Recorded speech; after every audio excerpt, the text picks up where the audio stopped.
Are you a healthcare worker? Are you burnt out? Let's do a little self-check and see if you have the symptoms of burnout. Are you feeling detached, anxious, lacking creativity, fatigued no matter how much sleep you get? Are you having difficulty concentrating at work and outside of work? You might be burnt out. Physical symptoms include your regular aches, pains, low immunity, sleep deprivation. Remember, sleep deprivation then leads to like heart disease, diabetes, high blood pressure, stroke, things like that.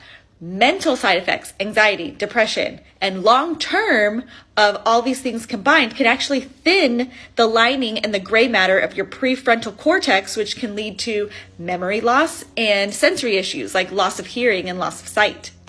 Okay, so now what? What do we do? Here's a couple of things that I do to try to avoid burnout in my own life. Taking breaks per my work policy, making sleep a priority, trying to balance out the blue light of the screens at work with sunlight, trying to keep active and finding healthy coping mechanisms.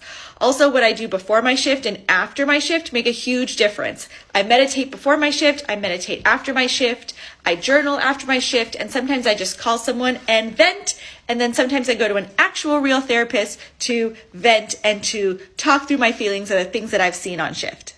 Be your own nurse and take care of yourself so that you can take care of others. Only you can prioritize your health. I love you. Have a good